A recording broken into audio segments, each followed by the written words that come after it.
Assalamualaikum semua, welcome back to Phoenix Vision YouTube channel, di mana kita akan correct plot sampai Marvel suruh kita untuk stop. Alright, so dalam video kali ni basically aku dah lama tak muncul dekat YouTube page korang. Tapi since korang menekan video ni nak tengok aku borak pasal Daredevil, thank you very much kepada korang semua yang berada di luar sana. Much respect kepada korang semua. Tapi kepada korang semua yang belum subscribe lagi, boleh subscribe Phoenix Vision YouTube channel ni, sebab kita banyak borak pasal Marvel, DC and everything. Okay, alright. So, baru-baru ni telah pun dirilis latest episode, iaitu episod ke-8 untuk Daredevil Born Again. Tapi sebelum tu kita side track sikit dengan apa konten-konten yang aku layan sebelum ni, yang aku nak bagi tahu kat korang semua. Sebab Marvel of course lah, itu keutamaan kita. Tapi ada juga benda-benda lain yang aku tengok, yang aku nak share dengan korang semua. Sikit je, tak banyak pun. Tapi kalau korang nak dengar pasal Daredevil, boleh skip terus. Sebab dalam Daredevil kali ni, aku akan bagi teori terakhir. Sebab minggu depan Daredevil akan keluarkan dia punya finale episode.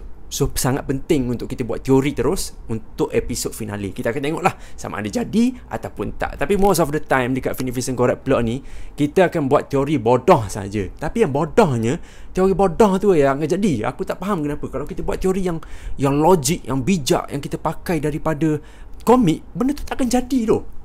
Tapi kalau buat teori andaian yang macam takkan jadi benda ni, benda tu yang akan jadi. Dan aku tak faham kenapa selalu jadi macam tu. Tapi tak apa, sebelum kita buat pasal Daredevil, aku nak bagi tahu cerita-cerita yang aku tengok recently. Okay, baru-baru ni aku berjaya tamatkan Solo Leveling season yang kedua. Sangat superb, sangat enjoying and entertaining. So aku bagi rating untuk Solo Leveling adalah 9.5 out of 10. Tapi disebabkan Solo Leveling ni aku rasa macam dia sangat powerful in terms of dia punya animation. Cerita dia lain sikit daripada anime lain. And basically ini cerita berkaitan dengan main character yang mempunyai aura kan. Dia bagi aura demi aura setiap episod, membuatkan aku bila habis season kedua tu, aku rasa macam tak tahan. Aku rasa macam lahanat betul lah. Lepas tu nak tunggu season ketiga, bila pula nak keluar kan. So aku decided, Phoenix Vision decided untuk baca manhwa. Aku baca manhwa, bongok. Never have I ever dalam hidup aku, despite of aku ada kawan-kawan yang layan anime, yang baca manhwa, dia cakap, oh kau bacalah manhwa ni, One Piece, kau baca manhwa itu ini kan. Aku tak buy with those kind of idea. Bukannya aku nak cakap manhwa teruk, bukan aku nak cakap sebab dia punya komik tu warna hitam putih, tak.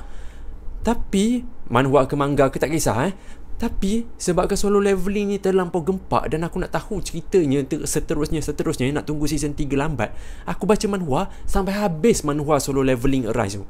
Bantuan daripada one of my subscribers juga yang dia cakap, okay, ada komik, ada manhwa ni best, manhwa ni tu best dan sebagainya. So aku baca sampai habis, sampai aku tahu apa yang terjadi kepada Jinwoo.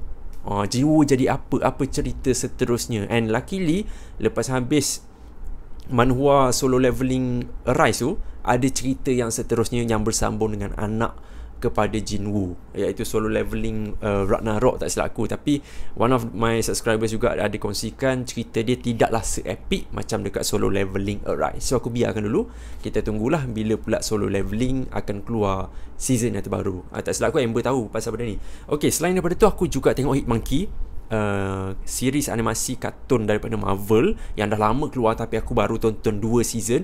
Sangat best, 8.5 out of 10. One of the series, kalau korang tak tahu nak tengok cerita apa pasal Marvel, korang boleh tengok Hitmonkey. Dia sama juga macam Deadpool, bukan daripada segi power, maksud aku action yang ditawarkan tu berkaitan dengan Hitmonkey ni. Dia macam hitman lah, okay? Dia nak membunuh orang, tapi dia bunuh orang tu bukan orang biasa, dia bunuh Yakuza, bodoh, gempak gila. So korang boleh tengok juga.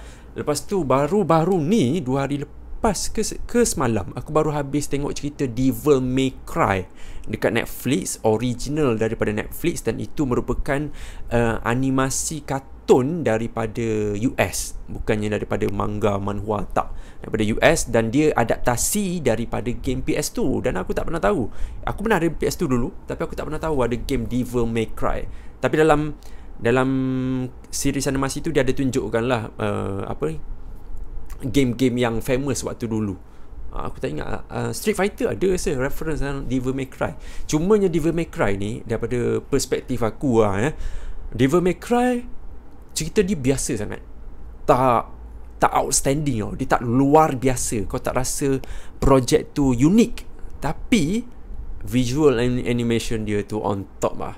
Aku sangat suka dia. And aku agree dengan Amber Heard yang animasi Devil May Cry ni much way superior daripada Invincible season yang ketiga. One of the project yang korang boleh tonton lah. Dia berkaitan dengan Devil. Masa mula-mula aku tengok Devil May Cry tu, aku menjangkakan yang cerita ni dia lebih kurang sama kalau kita dapat Elsa Bloodstone dalam MCU. Lebih kurang macam gitulah, tapi tak adalah sama.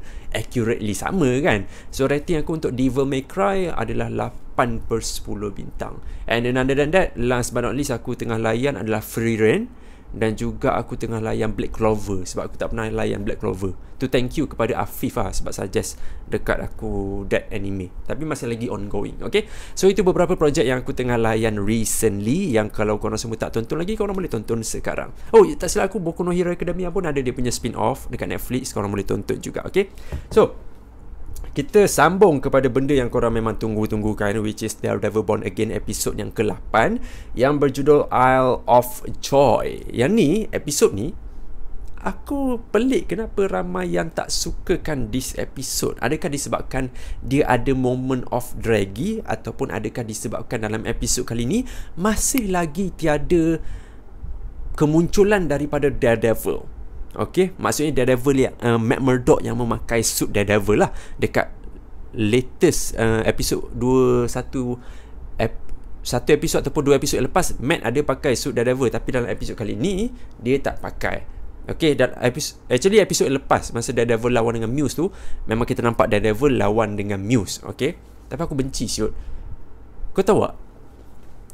Bukan aku benci episod 8 ni lah. Aku benci dengan decision making untuk yang Marvel buat berkaitan dengan diorang matikan Muse. Aku lah, as much as korang semua tahu, aku tak baca komik Daredevil. Okay, tapi bila aku tahu satu villain yang mempunyai potensi untuk menaikkan stake cerita itu, which is Muse, itu yang diorang promote masa sebelum Daredevil Born Again ni keluar. So kita ada satu mindset yang mengatakan yang Muse ini akan jadi main villain yang sangat powerful kepada penceritaan Daredevil Born Again ni. Surprisingly tidak. Dan aku kecewa dengan benda tu. At the end of the day, the showrunner memilih untuk ketengahkan Wilson Fisk.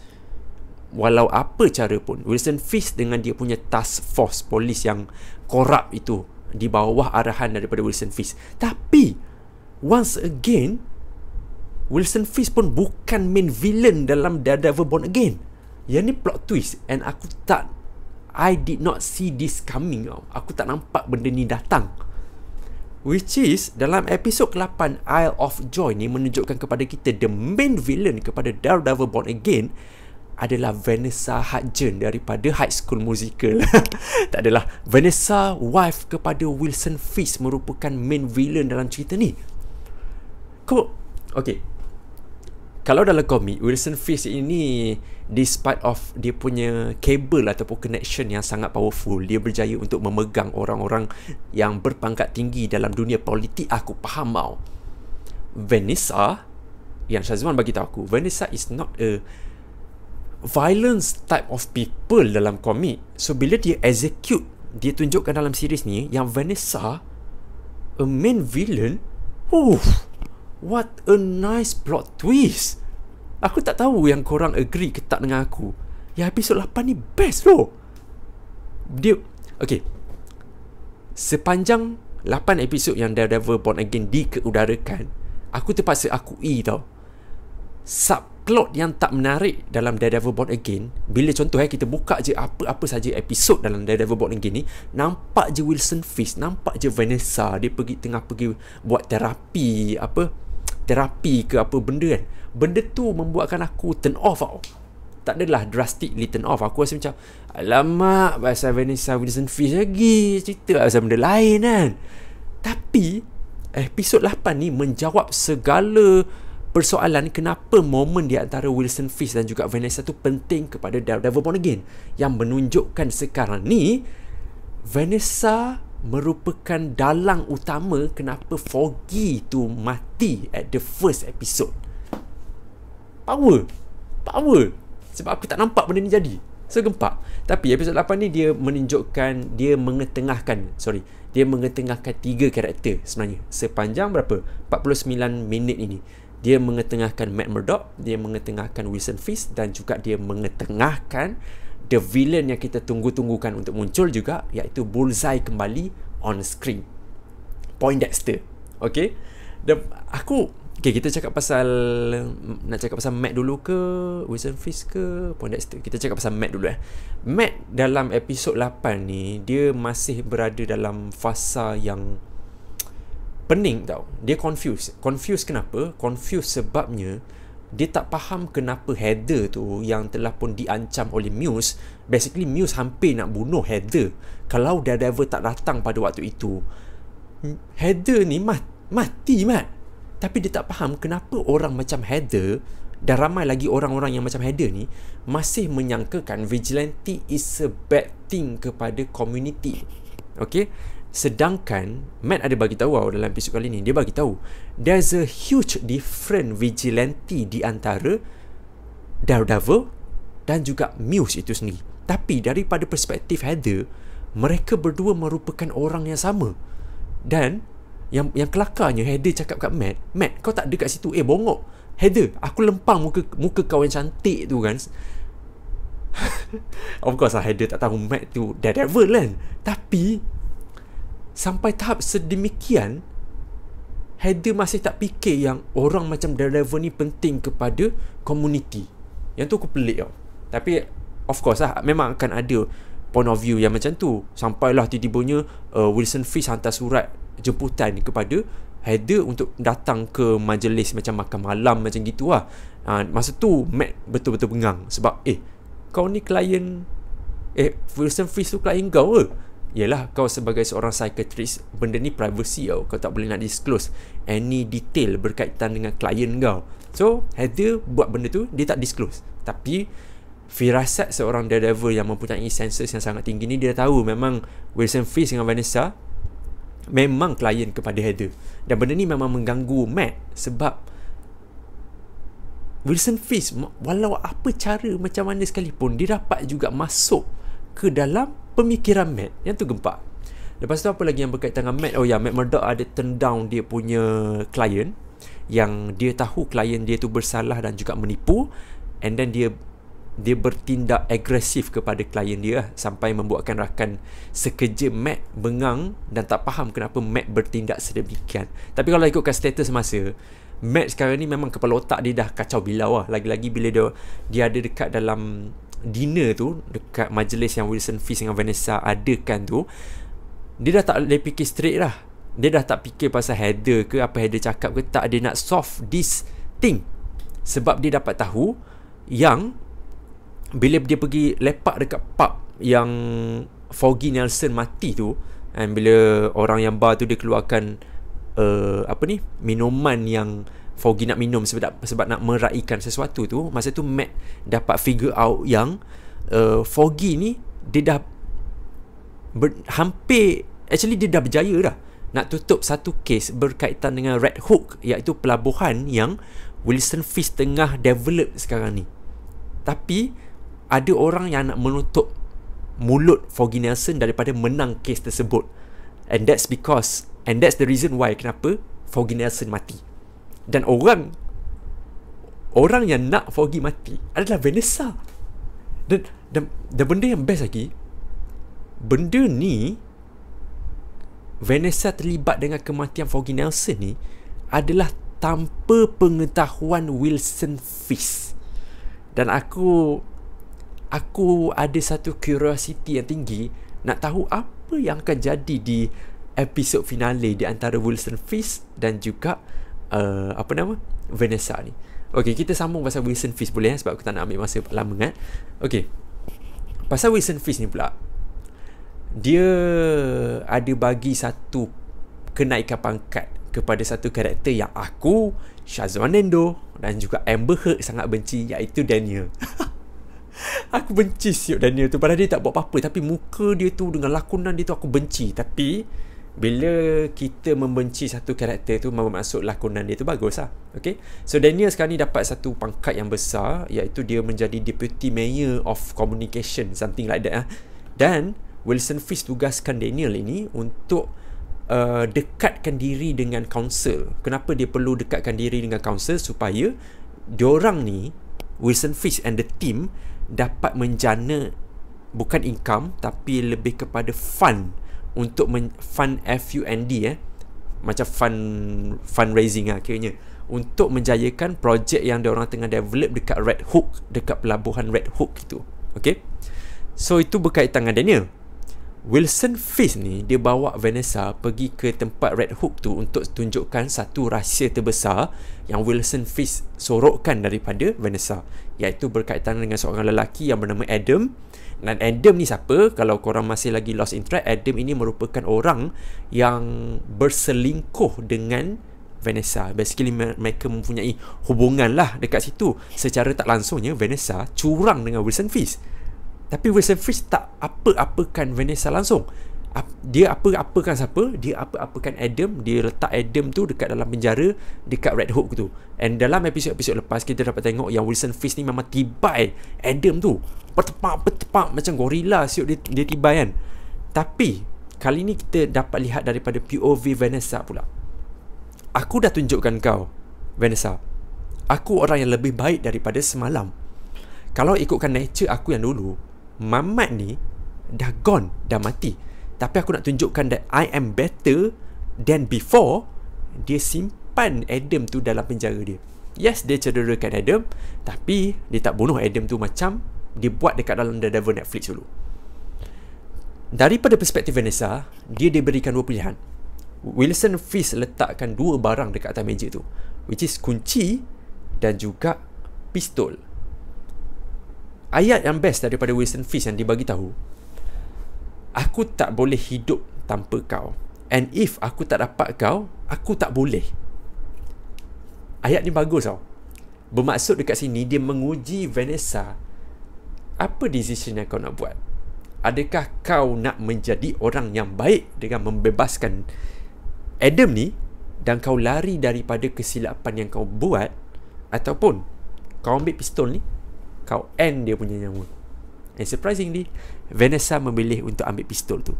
And surprisingly juga, selepas diorang berdua ni pergi join pergi jumpa psychiatrist iaitu Heather tu kan, untuk fix diorang punya problem ni, mengejutkannya adalah cara untuk selesaikan konflik di antara Wilson Fisk dan juga Vanessa adalah melalui violence.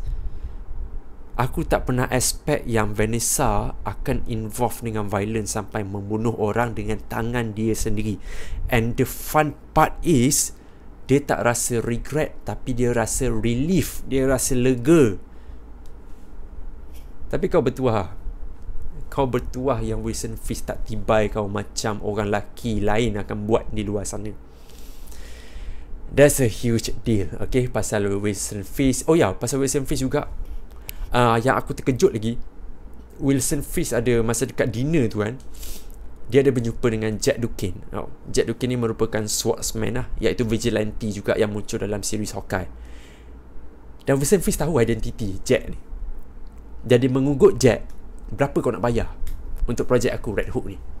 How much you? Berapa kau nak bayar? Vanessa? Aku tak boleh belah lah benda yang lalu kat TikTok aku, yang ada orang, tak tahu lalu kat TikTok korang kata, yang ada orang dia tulis day 1 watching Daredevil Born Again, 1 week after watching Daredevil Born Again, 1 month after watching Daredevil Born Again, sampai dia berubah jadi Wilson Fisk. Vanessa, would you like to eat breakfast with me? My father wants to. Aduh, tak boleh keluar siap daripada otak aku. Tapi apa yang aku nak cakap is, Wilson Fisk kembali berkuasa despite of dia menjadi Datuk Bandar. Masa first few early episode, dia tunjukkan dekat kita Wilson Fisk ni jadi Datuk Bandar, dia tak powerful, tapi sekarang ni dia dah dapat grab. Hari demi hari dia dapat kawal tau bandar tu, dengan dia ada task force di sini, polis-polis yang korup untuk hentikan vigilante, White Tiger mati, and even anak saudara aku tak tahu, kepada Bibi Urich tu, yang mana dia buat headline mengatakan task force yang selamatkan Heather dan membunuh Muse, bukannya Daredevil. Walaupun aku tak ingat mamat ni siapa, Gallo yang macam ketua polis tu, dia tahu Daredevil yang selamatkan keadaan, bukannya task force. So headline tu pun telah korak, menunjukkan kepada citizen US pada waktu itu, menyangkakan, oh damn, Mayor Fist memang buat kerja dia, siut. Dia memang power siap dengan polis-polis yang function kan. Oh, berat siut nak hadap apa yang Matt nak kena facing kan. Tapi itulah, salah satu episod 8 ni is a proof kepada kita, no matter main character ataupun side character, diorang boleh menyelah dengan cara diorang sendiri. Okay, visual wise pun sangat cantik, lagi-lagi berkaitan dengan karakter yang aku nak cakap seterusnya ni, iaitu Bullseye. Oh, aku sangat bersyukur yang Mamat ni tak jadi Captain America. Dia jadi Bullseye kan, basically. Bullseye sekarang ni dia dah bebas daripada penjara, tapi tiba-tibanya dia kena masuk dekat dalam satu tempat ni. Aku tak ingat lah apa yang Amber share. Satu tempat yang sama yang Punisher duduk dalam lockup ni, yang dia kena tibai ramai-ramai apa semua tu. So Bullseye kena masuk kat situ. Sepatutnya Bullseye ataupun Agent Poindexter ni tak dimasukkan dekat situ. Itu bukan deal yang Poindexter dan juga orang ni deal. Okay, tapi dia dimasukkan dekat situ and Poindexter kena bantai basically. Okay, dan dia survive dekat situ selama 2 hari. Much way longer daripada Punisher. Punisher terus keluar kan.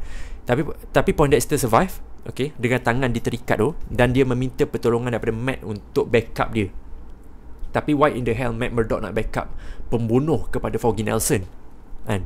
Tapi ayat yang mengujakan aku is bila mana Poindexter cakap, bukan tugas kau adalah untuk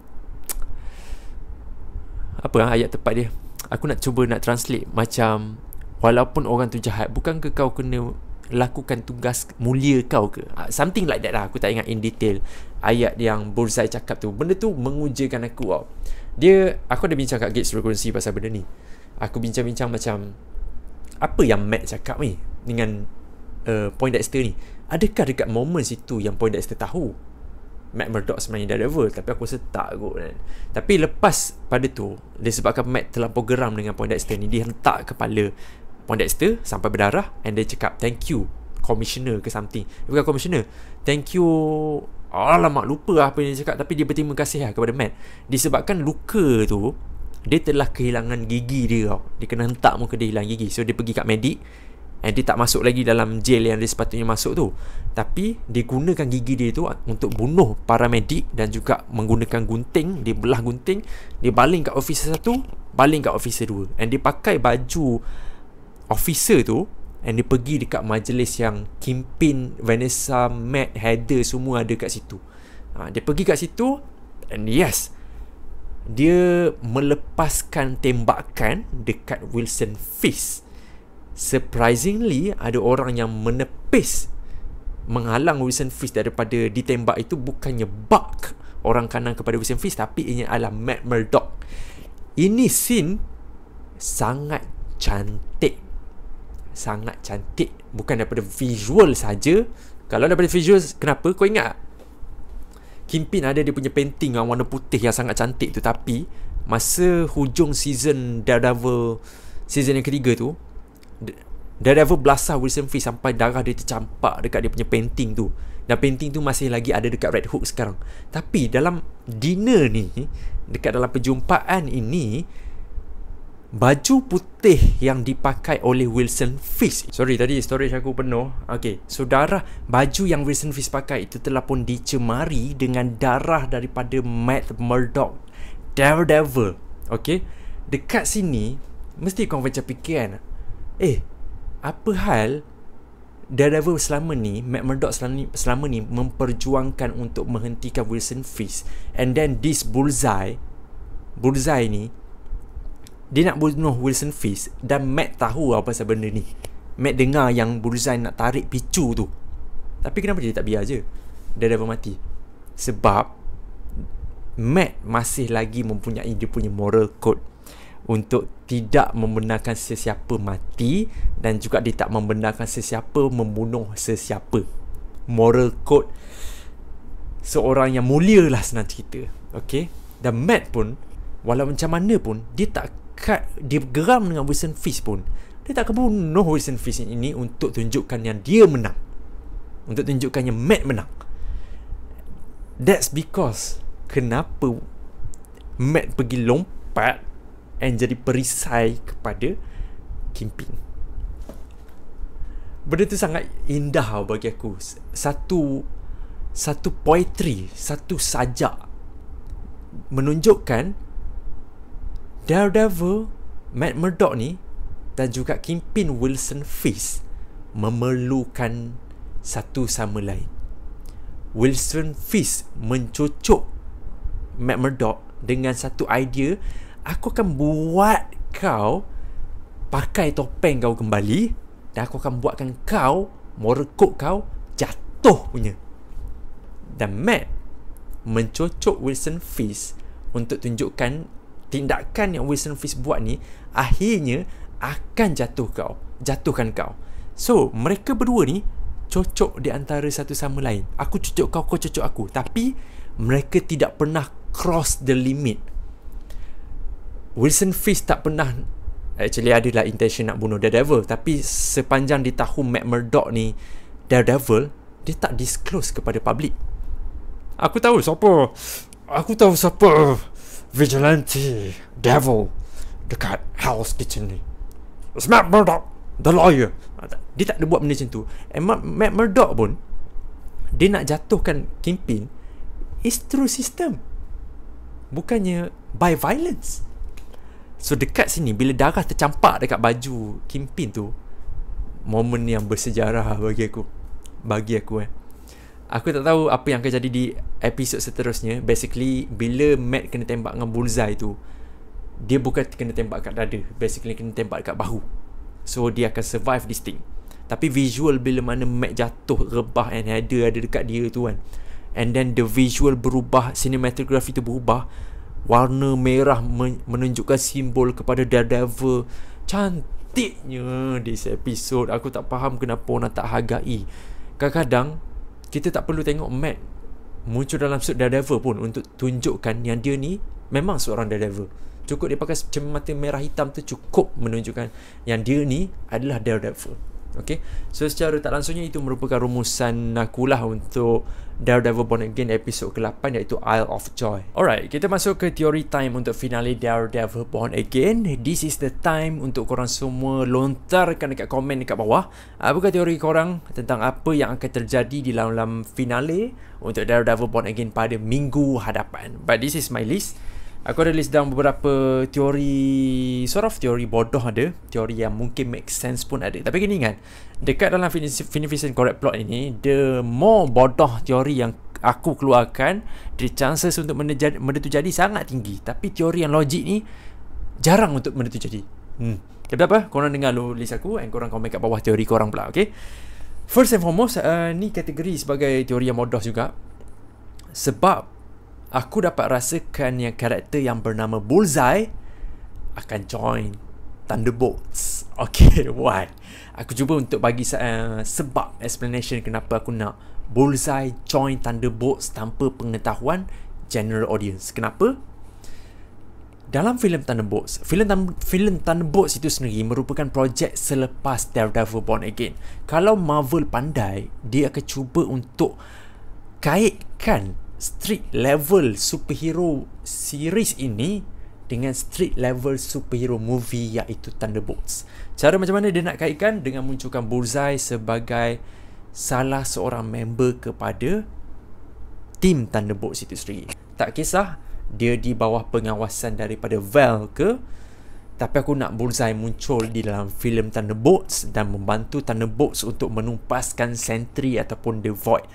How benda ni nak fit well dengan cerita Thunderbolts kan? Senang. Ramai daripada kita sudah pun berspekulasi yang Taskmaster akan mati. Kita tak sure benda ni jadi nyata ataupun tak, tapi let's say kita fikir kalau Taskmaster mati, Macam mana diorang yang balance ni nak kalahkan Sentry The Void by add another superhuman capability, iaitu Bullseye untuk join Thunderbolts. Yang ni teori ni dia menarik untuk terjadi, tapi the chances itu aku tak nampak dia akan betul-betul jadi macam yang aku nak. Tapi at least kalau dia tak join Thunderbolts pun, aku mengharapkan dekat final ni nanti tolonglah jangan matikan Bullseye, Marvel. Tolong learn from lesson yang setiap villain yang hero-hero ini berjumpa, tak semestinya mereka perlu untuk mati. At least hidupkan orang supaya cerita kau banyak lagi yang kau boleh terokai. Okay, so tu teori pertama. Teori yang kedua, aku rasa Amber Heard dengan Shazwan Endo suka. Aku harap juga yang Daniel, orang ataupun kaki jilat Wilson Fisk ini, akan mati kat dalam finale. Aku harap dia mati.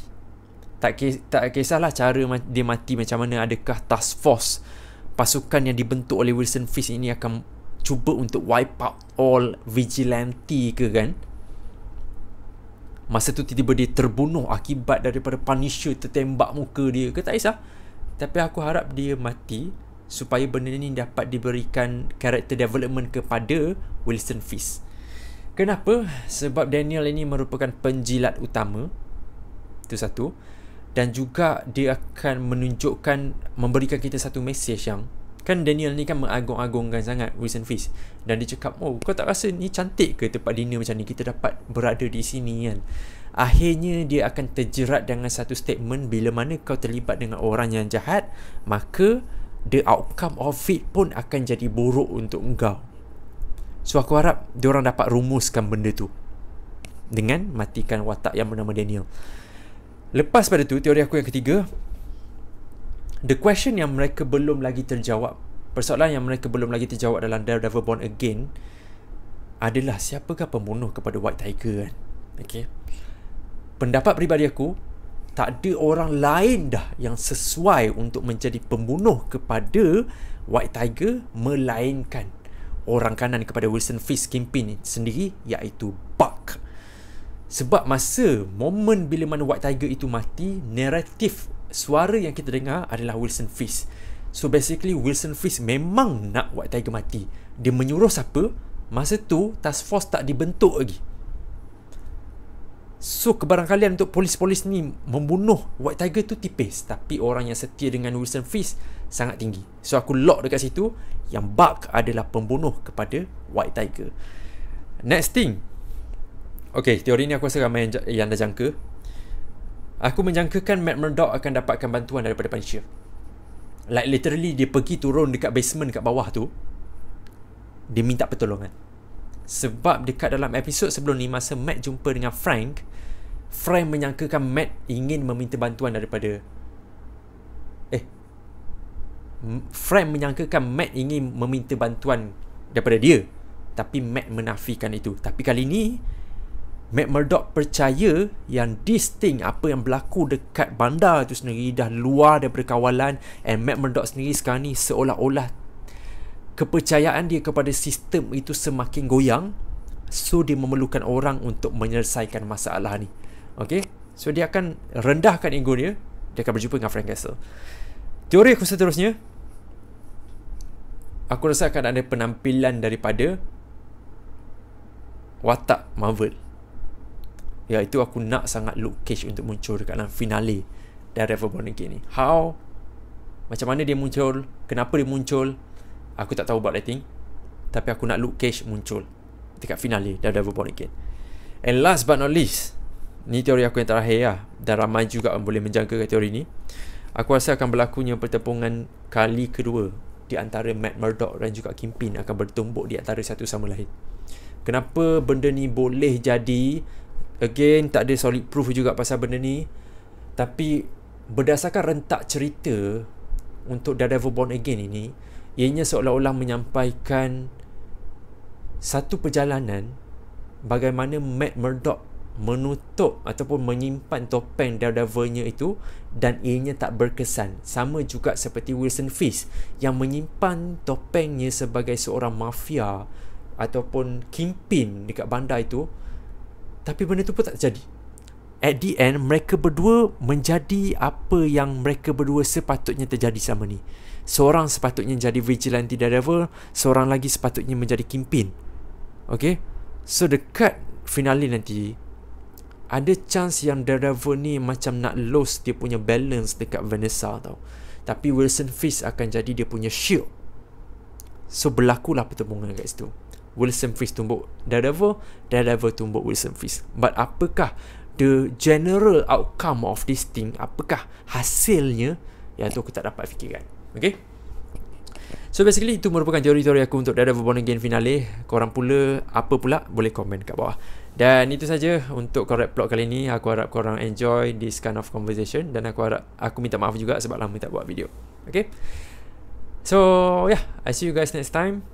Assalamualaikum dan bye bye.